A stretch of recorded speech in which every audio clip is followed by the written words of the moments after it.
Week 15 has come to a close and we are heading into week 16. But as always, Tuesdays on the channel are for tier lists.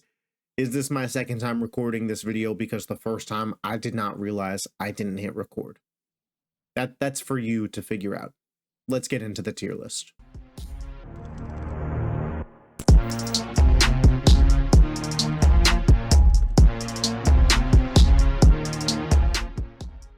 All right, as always, we start with the 2025 mock draft season tier list. The New York Jets, man. The New York Jets have to be here, but we did this past weekend against the Jaguars see a little Aaron Rodgers, Devontae Adams throwback performance, and that made me think the best course of action for the Jets next season isn't to move off of Aaron Rodgers, but is to draft a quarterback and let him sit for a year behind Rodgers. Too many teams now afraid to redshirt a quarterback. I think it'd be good for him behind one of the GOATs in Aaron Rodgers. Anthony Richardson and the Colts, they're done. Their season's over. I don't think they're frisky anymore. Here's the thing. Anthony Richardson, when you drafted him number 4 overall 2 years ago, you knew he'd be raw. It took Josh Allen 3 years to figure it out. I'd give Anthony Richardson another year, let him and Shane Steichen cook this offseason, and if they're not good, it's time to move on.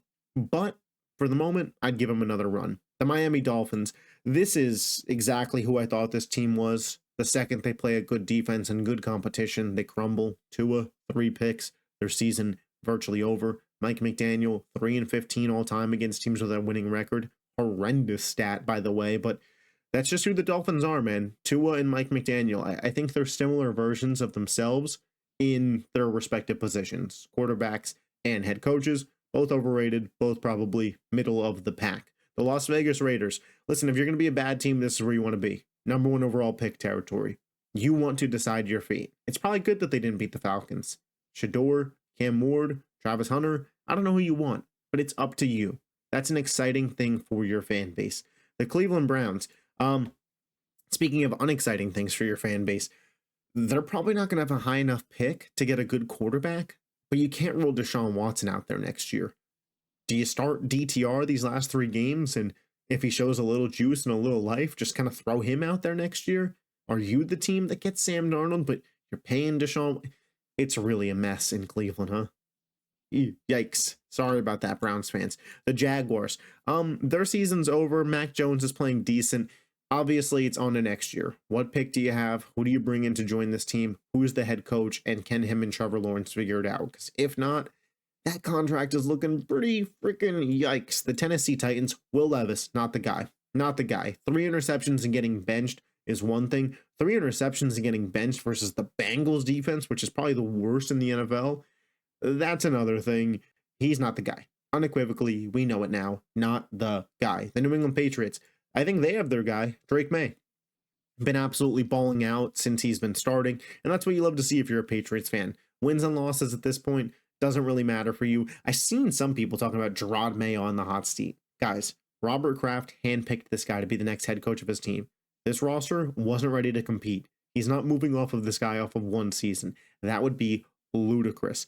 A head coach that was on the hot seat, but I think might have saved his job, is Mike McCarthy. How competitive this Cowboys team has been down the stretch. If they finish 8 or 9 wins, hell, even 7, it's like, hey, Jerry Jones got to 500 without my starting quarterback.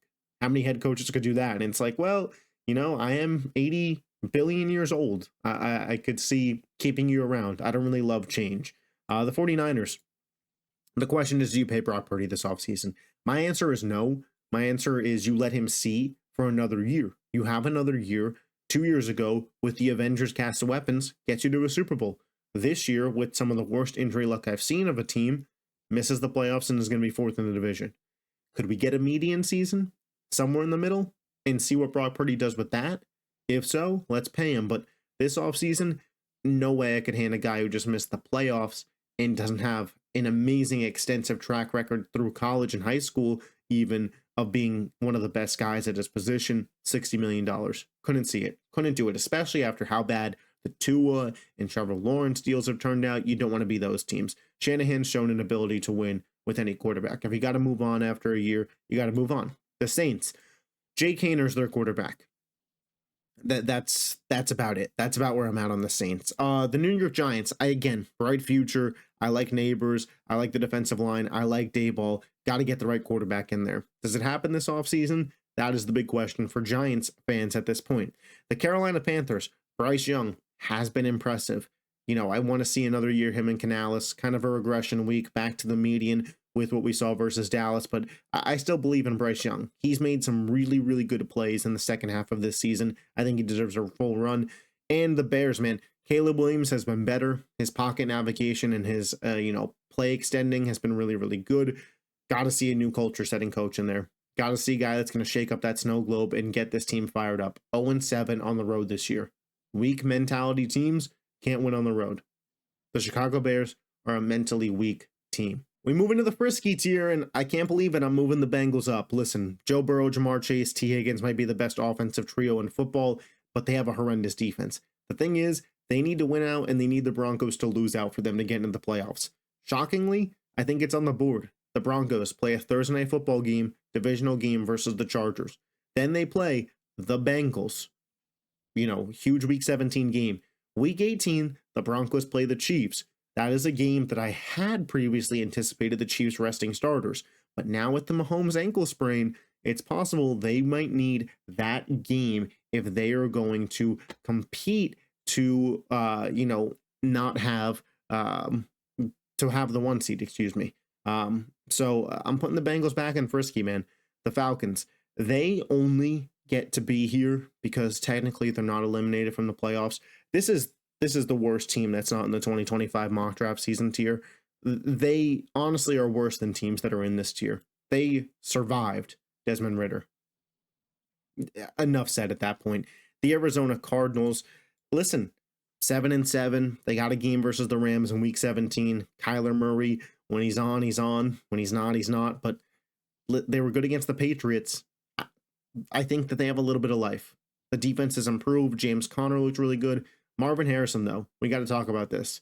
Not a bust, but, really underperforming. The Fringe playoff tier, the Washington Commanders. Listen, they're probably going to get in because of how good Jaden Daniels is. They beat the Saints solely on the back of Jaden Daniels' excellence.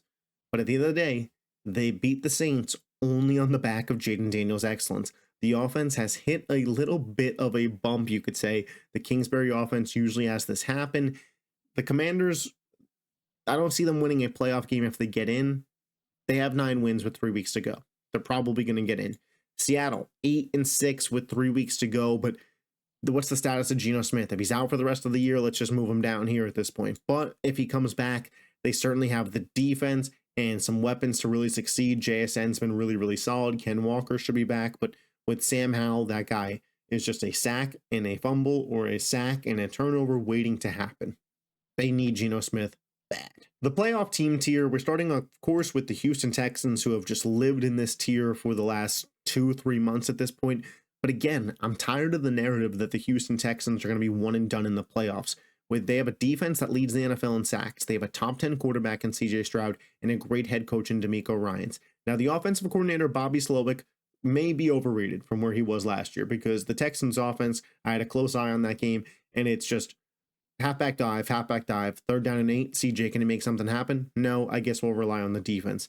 They got lucky that Miami is just bad at that point in time. But listen, now they're going to get to play the Chiefs, who potentially be starting Carson Wentz. They could work their way all the way up to a 3 seed with the way that Baltimore and Pittsburgh are going to be battling towards the end of this season.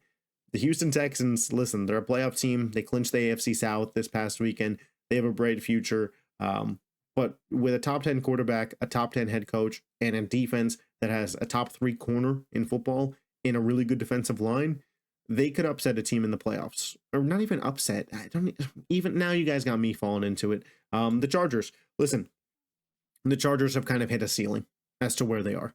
The defense was obviously great the first half of the season. In the second half of the season, it's been good, but good quarterbacks like Baker and Lamar Jackson have really given them trouble. And when they've played better competition, they haven't been quite able to reach it. The lack of weapons outside of Lad McConkey really starts to show. J.K. Dobbins' injury has just eliminated their run game, which is crazy to say. The offense just not dynamic enough. The defense out there a little bit too much, especially against these good teams. But, the Chargers got a bright future. The Broncos, it's kind of a copy and paste Chargers. And it's not exact in every position, but great head coach, good quarterback play, good to great quarterback play, and a good defense. Not a lot of weapons offensively. Narrow margin of victory, but they got fight. Sean Payton's probably going to be the coach of the year, and I think rightfully so. The Broncos, man, they could play spoiler to any team in the playoffs. Well, probably not the Bills, and probably not a healthy Chiefs, but maybe a healthy Chiefs, divisional team. We'll see. The Buccaneers, man, I stand by this. With Chris Godwin healthy, they would have been able to beat any team on any given day. I don't know. They would have been in the Super Bowl contenders tier. And I'll tell you what, man, they get Godwin back, and they just get a couple more good pieces in that secondary. The Bucs are a dangerous, dangerous team. Baker's playing the best football of his career. Again, you love to see it. Mike Evans chasing 1,000 yards. Not just a real run game, a really good run game with Bucky Irving and Rashad White. This Buccaneers team got fight. They got weapons. I pray to God that they get over the Falcons, because if the Falcons get in, it's just going to be a boring ass playoff game. It really is. And the LA Rams, man, they're fun. They're a fun team.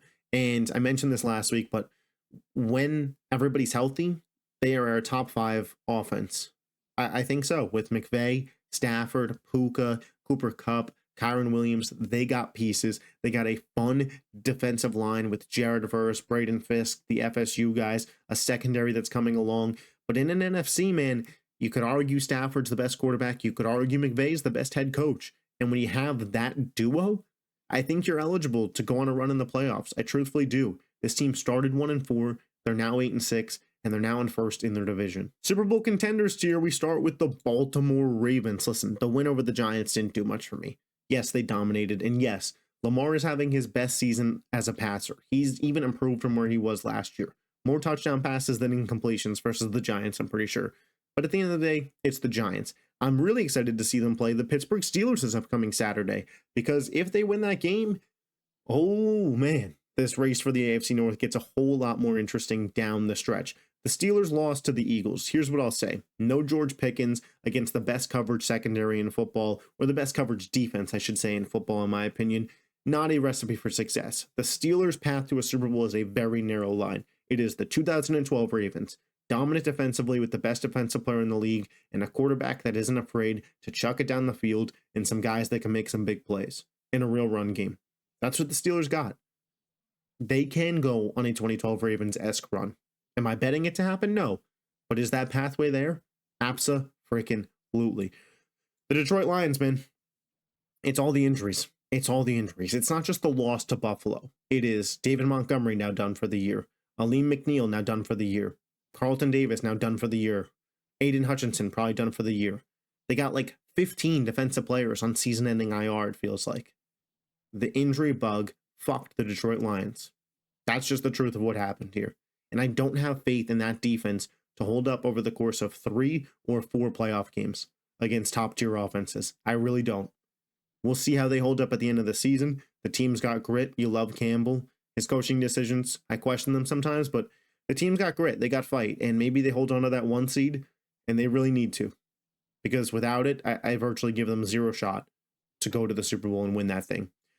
The Minnesota Vikings, they are right on the Lions' heel. Both teams, 12-2. Vikings, their destiny in their hands. They went out, they're the 1 seed. Even if the Eagles win out. If the Vikings win out, they are the 1 seed. And Darnold's been playing really good football. You'll love Kevin O'Connell. Jefferson, top 2 wide receiver in football. Him and Addison, just a really good duo. Pair them with Aaron Jones and Hawkinson, and you got a hell of a lot of weapons. That Flores defense is fun. They run around. They play great football. They're really, really fun. And the Packers, honestly, I might think that they're the biggest threat to the Eagles in the NFC. Because in terms of what we got here, in terms of the Lions, the Vikings, and the Packers at quarterback, give me Jordan Love. In terms of what we got at head coach, give me Matt LaFleur. They got a real defense. Josh Jacobs, he is showing you exactly why they paid him. A guy that they can head down, run through, and get going in these winter games. He is better than Aaron Jones, and they made the right choice. Again, because the Packers always make the right choice. The Super Bowl favorites tier, Buffalo Bills, man. Josh Allen running away with the MVP award at this point in time. He's truly earned it back to back. Just fucking unbelievable games from this guy. He's an absolute beast. James Cook. I think this is the most weapons the Bills have ever surrounded Josh Allen with. James Cook, Keon Coleman, Amari Cooper, Khalil Shakur, Curtis Samuel, Ty Johnson, Dalton Kincaid, Dawson Knox. It's a loaded roster. The defense, the last 2 weeks, they've averaged 43 points per game dropped on them. A little concerning, but with the football Josh Allen's playing and the fact that the Bills have beaten the Chiefs and the Lions in the same season, you have to have them in Super Bowl favorites tier. You have to have the back-to-back champs, though, the Kansas City Chiefs. How many games will Mahomes miss with this ankle sprain? I don't know. Is it going to cost him the 1 seed? I don't know. But is he going to be healthy for the playoffs? Yeah, he is. And when you have Patrick Mahomes, you have Andy Reid, you have Spags, you have a top 5 defense in football. We just talked about the Bills, 43 points per game over the last 2 weeks. The Chiefs haven't given up more than 30 since the Super Bowl versus the Eagles, bro. That's a real defense. Yeah, like I said, back-to-back champs, Mahomes, Andy Reid, Spags, great defense. Hollywood Brown could be coming back. Kelsey will step it up in the playoffs. Pacheco. You can't count out the Chiefs, man. They got to be a favorite until somebody beats them in the playoffs. They really do. And the Eagles, I think it's the most complete roster in all of football. The defense is top 5. They have a top 3 offensive line. They have a top 5 wide receiver in A.J. Brown. A Heisman winner as their wide receiver 2 in Devonta Smith. A top 5 MVP candidate at running back in Saquon Barkley. Jalen Hurts is a top 10 quarterback in this league.